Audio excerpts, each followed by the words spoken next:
સ્વાગત છે આપ સૌનું મારી ચેનલ પર। તો મિત્રો આ વિડીયોમાં આપણે જોઈશું ધોરણ 9 બરાબર ને। ધોરણ 9 આપણે જે પેપર છે આ પ્રશ્ન બેંકનું સોલ્યુશન જોઈશું, સંપૂર્ણ પ્રશ્ન બેંકનું સોલ્યુશન।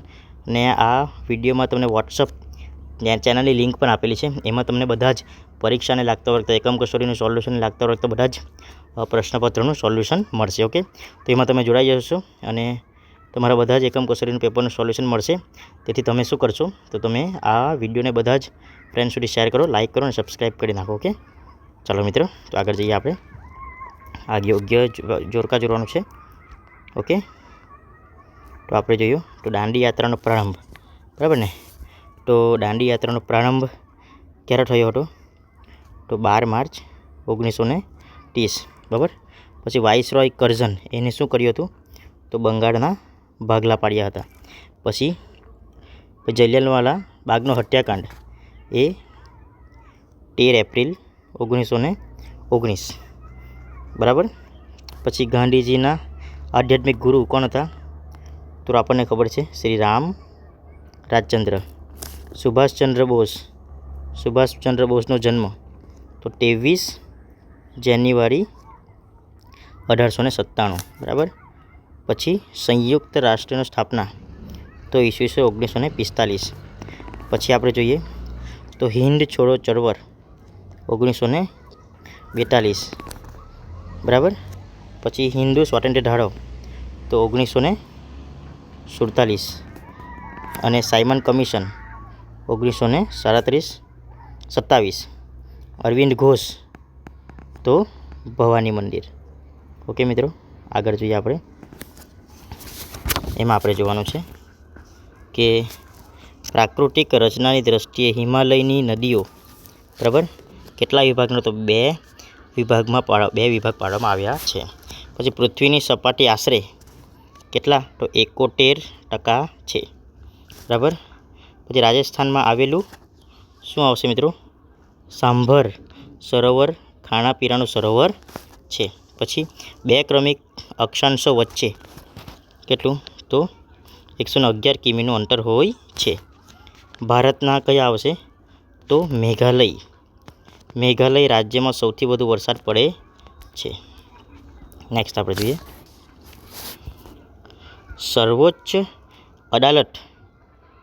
સર્વોચ્ચ અદાલતમાં એક મુખ્ય ન્યાયમંત્રી ઉપરાંત કેટલા ન્યાયાધીશોની જોગવાઈ છે તો મિત્રો આમાં આવશે 30, બરાબર। પછી સર્વોચ્ચ અદાલતની વરિષ્ઠ ન્યાયાધીશનો નિમણૂક કયા આધારે કરવામાં આવે છે ઓકે સિનિયોરિટીના આધારે। શું આવશે મિત્રો સિનિયોરિટીના આધારે।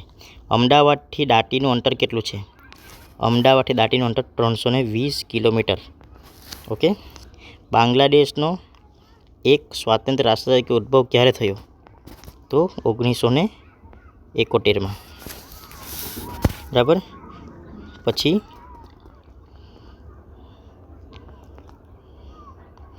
વર્લ્ડ ટ્રેડ સેન્ટરનો હુમલો 2001માં થયો હતો। ઓકે, આગળ જોઈએ દેશના ન્યાયતંત્રમાં સૌથી ટોચના સ્થાને કઈ અદાલત છે તો સર્વોચ્ચ અદાલત। મિત્રો કયું શું આવશે સર્વોચ્ચ અદાલત। પછી બરાબર ને કયા રાજ્યમાં સૌપ્રથમ લોક અદાલતની રચના કરવામાં આવી તો ગુજરાત રાજ્યમાં। મિત્રો આપણું રાજ્ય ગુજરાત રાજ્યમાં, બરાબર ને। વડી અદાલતના ન્યાયાધીશની નિમણૂક કોણ કરે છે તો રાષ્ટ્રપતિ। શું આવશે મિત્રો રાષ્ટ્રપતિ। નેક્સ્ટ નર્મદા નદી કયા રાજ્યમાંથી નીકળે છે તો મધ્યપ્રદેશ। શું આવશે મિત્રો મધ્યપ્રદેશ। ગંગાનો પ્રવાહ બાંગ્લાદેશમાં કયા નામે ઓળખાય છે તો ગંગા નદીનો બાંગ્લાદેશમાં પદ્મા, ઓકે, પદ્માના નામે ઓળખાય છે। ગંગા નદીની કુલ લંબાઈ કેટલી છે તો મિત્રો 25 યાદ રાખવાનું 25 કિલોમીટર 2525। પછી ભારતની એકમાત્ર પુરુષવાચક સર્વનામ ધરાવતી નદી કઈ છે તો બ્રહ્મપુત્ર, બરાબર ને બ્રહ્મપુત્ર, બરાબર। ગુજરાતની વડી અદાલત ક્યાં આવેલી છે તો અમદાવાદમાં, બરાબર ને। પછી વડી અદાલતના ન્યાયાધીશની મુદ્દત કેટલા વર્ષ તો 62 વર્ષ। સર્વોચ્ચ અદાલતનો ન્યાયાધીશોની નિમણૂક કોણે કરે છે તો એ બી આવશે રાષ્ટ્રપતિ, બરાબર ને. ઓકે, આગળ જોઈએ આપણે.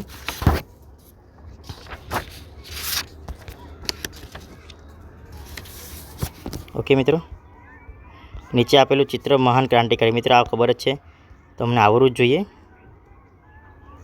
ચિત્ર કયા મહાન ક્રાંતિકારીનું છે? આ જો તમને નહીં આવડે તો એ તમારા માટે બહુ સરસજનક વાત કહેવાય. આવડવું જ જોઈએ. કયા આંદોલનનું છે એ પણ તમને આવડવું જોઈએ મિત્રો. આ બંને તમે કમેન્ટ કરીને મને મોકલો, બરાબર. નેક્સ્ટ આપણે જોઈએ, ગાંધીજીએ રોયલ એક્ટ કાળો કાયદો શા માટે કહ્યો? તો ગાંધીજીએ રોયલ એક્ટને કાળો કાયદો શા માટે કહ્યું? તો રોયલ એક્ટ દ્વારા ન્યાય વિના ધરપકડ અને અભિવ્યક્તિ સ્વાતંત્ર્ય પર પ્રતિબંધ મૂક્યો હતો, તેથી ગાંધીજીએ તેને કાળો કાયદો કહ્યો, બરાબર. બીજું જોઈએ, ભારતીયોએ સાયમન કમિશનનો બહિષ્કાર કેમ કર્યો? તો મિત્રો આમાં આપણે જોઈએ તો ભારતીયોએ સાયમન કમિશનનો બહિષ્કાર કેમ કર્યો? તો સાયમન કમિશનમાં કોઈ પણ ભારતીય સભ્ય ન હતો, તેથી ભારતીયોએ સાયમન ગો બેકના નારા સાથે બહિષ્કાર કર્યો. ઓકે, પછી અહીંયા સંકલ્પના સમજાવવાનું છે. નિઃશસ્ત્રીકરણ એટલે શું? હથિયારો ઘટાડવાની અથવા નાબૂદ કરવાની પ્રક્રિયા. શું આવશે મિત્રો? હથિયારો ઘટાડવાની અથવા નાબૂદ કરવાની પ્રક્રિયા. પછી બિનજોડાણવાદી નીતિ, કોઈ પણ શક્તિશાળી દેશના ગઠબંધનમાં ન જોડાવાની વિદેશ નીતિ, બરાબર. પછી અસહકાર આંદોલનના કાર્યક્રમો જણાવો. અસહકાર આંદોલન મિત્રો ખબર છે તમને? આઝાદ હિંદ ફૌજ, તુમ મુझे ખૂન દો મેં તુમ્हें આઝાદી દૂંગા. અસહકાર આંદોલન સહકાર આપવો નહીં, બરાબર મિત્રો. બહુ જ ઇમ્પોર્ટન્ટ છે, પરીક્ષામાં પૂછાઈ શકે છે, મેઇન પરીક્ષામાં. નીચે દર્શાવેલ ચિત્રના આધારે આ ચિત્ર કઈ ઘાટનું છે? એ કઈ ઘટનાનું છે? એ ઘટના સ્થળ કયા રાજ્યમાં આવેલું છે તે જણાવો. તો મિત્રો જલિયાનવાલા બાગ છે, મશાર્ક, બરાબર ને. ઓકે, પછી સર્વોચ્ચ અદાલતના ન્યાયાધીશોની નિમણૂકની લાયકાતો જણાવો. સર્વોચ્ચ અદાલતમાં મહાભિયોગનું કાર્યવાહી સમજાવો. ન્યાયતંત્ર લોકશાહીની આધારશિલા છે, સમજાવો. નીચે આપેલ લશ્કરી જૂથના પૂરું નામ લખો. નાટો, સીટો, બરાબર. બિનજોડાણવાદી ચળવળનું મહત્ત્વ જણાવો. માઉન્ટ બેટન યોજના વિશે જણાવો. સંકલ્પનાઓ, નદી બેસિન, જળ વિભાજક, નદી પરિવહન, 3 અવસ્થાઓ જણાવો, બરાબર ને. ઓકે મિત્રો, તો તમને ગમ્યું હોય તો લાઈક કરો મિત્રો. આ જે છે ઓળખી તેનું ટૂંકનું લખો, મીઠા સત્યાગ્રહ, બરાબર ને. ઓકે મિત્રો, તો વિડીયો ગમ્યો હોય તો લાઈક કરો, શેર કરો, સબસ્ક્રાઈબ કરો. Thank you. બીજા પેપરનું સોલ્યુશન માટે રાહ જોઈને આપણી વોટ્સઅપની ચેનલની ગ્રુપમાં જોડાઈ રહ્યો. Thank you.